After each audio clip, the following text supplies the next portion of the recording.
আমি অনেক বুলিং এর শিকার হয়েছি। আমি রাতভর কান্না করেছি। আমি ফিলিপিন্সে যাওয়ার আগের দিন পর্যন্ত কান্না করেছি। এটা হচ্ছে যখন ছেলেরা একটা মেয়েকে পায় না, তখন ওই মেয়েকে তারা গালাগালি করা শুরু করে। আফসোস তো করে, আফসোস করে, সে আসতেও চায় ফেরত, কিন্তু তাকে আমি ফেরত নিচ্ছি না। কাপড়ের গজ টেপ দিয়ে মেপে আমি ওই জুতাটা কিনি এবং ওই 300 টাকার জুতা দিয়ে আমি বাংলাদেশের র্যাম্পে হেঁটেছি। মিস বাংলাদেশের জার্নিটা আসলে শুরুতে অনেক টাফ ছিল। আমি আসলে কখনো ভাবিনি যে আমি এখানে আসবো, কারণ আমাকে সবাই ছোটবেলায় বলতো তুমি তোমার মার মতো সাদা না, তুমি তোমার মার মতো ফর্সা না, তুমি তোমার মার মতো সুন্দরী না। সো আমি কখনোই ভাবিনি যে এরকম একটা সুন্দরী প্রতিযোগিতায় আমি আসবো। কিন্তু যখন ফাইনালি এসে দেখলাম যে এখানে আসলে বাহ্যিক সৌন্দর্যটা না, মনের সৌন্দর্যকে বেশি প্রাধান্য দেওয়া হয়, তখন আমি কনফিডেন্ট ছিলাম যে আমি মনে হয় বিজয়ী হব।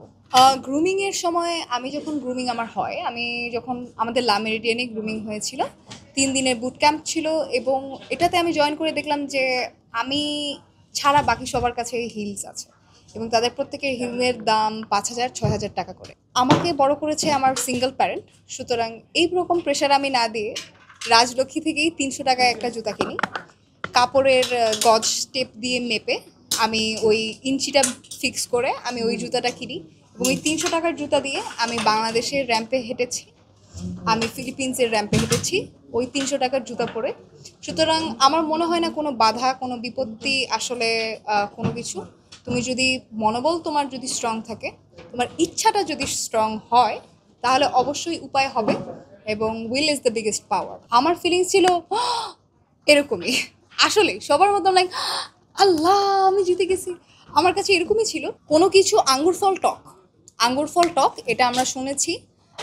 এটা আমরা দেখি কিভাবে, যখন যেসব মানুষরা যে জিনিসটা চায় কিন্তু পায় না, ওই জিনিসটা নিয়ে তারা বাজে কথা বলা শুরু করে। এই জিনিসটা কিন্তু আমরা আরেকটা জিনিসের মধ্যেও দেখি, সেটা হচ্ছে যখন ছেলেরা একটা মেয়েকে পায় না, তখন ওই মেয়েকে তারা গালাগালি করা শুরু করে। এটার একটাই রিজন যে সে কখনোই সেই মেয়েকে পায় নাই, তাও গালাগালি করা শুরু করছে। তো যেমন অন্য মেয়েরা পায়নি, তারা এই প্ল্যাটফর্মে টিকে থাকতে পারেনি, তারা প্ল্যাটফর্মকে নিয়ে বাজে কথা বলবে, এটাই স্বাভাবিক। আমি নিজে কখনো নিজেকে সুন্দরী মনে করিনি। আমি আয়নায় যখনই দেখেছি আমার কাছে মনে হয়েছে যে আমার হাসিটা জানি কেমন, আমার নাকটা জানি কেমন, আমার চেহারাটাও তো একটা সুন্দর না। কিন্তু আমার মায়ের কাছে আমি সবসময় সুন্দরী ছিলাম, সেহেতু সে আমাকে ফোর্স করেছে এটা বিশ্বাস করতে যে আমি সুন্দরী। কিন্তু হ্যাঁ, আমি বুলিংয়ের শিকার হয়েছি। আমি অনেক বুলিংয়ের শিকার হয়েছি। মিস বাংলাদেশ জেতার পরে প্রত্যেকটা কমেন্ট সেকশন আমি দেখেছি।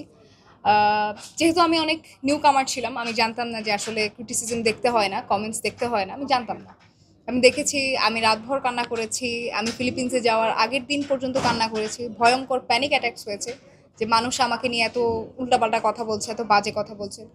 কিন্তু এটাই আসলে প্রকাশ পায় যে মানুষ বাহ্যিক সৌন্দর্যটাকে গুরুত্ব দেয়, ভিতরের সৌন্দর্যটাকে না। আফসোস তো করে, আফসোস করে, সে আসতেও চায় ফেরত, কিন্তু তাকে আমি ফেরত নিচ্ছি না। এটা আমি তাকেই বলতেছি, ফেরত নিচ্ছি না। হ্যাঁ হ্যাঁ, অবশ্যই আমি অভিনয়ের সাথে সবসময় ছিলাম, আমি আগে থেকেই অ্যাক্ট্রেস ছিলাম। লাস্ট কাজ আমার হয়েছে ভিকি জাহেদ ভাইয়ার সাথে, নীল সুখে। আমি মেহেজাবিন আপুর সাথেই ছিলাম তার বোনের রোলে। এবং এটার পরে আমি আরও অনেক টিভিসি ওবিসি করেছি। অ্যাক্টিংয়ের দিকে আমার মনোনিবেশ অনেক আগেই হয়েছে, কিন্তু এখন আমি এক্সপ্লোর করছি মডেলিং ইন্ডাস্ট্রি। বড় পর্দায় কখন আসবে? বড় পর্দায় আসতে অনেক দেরি আছে।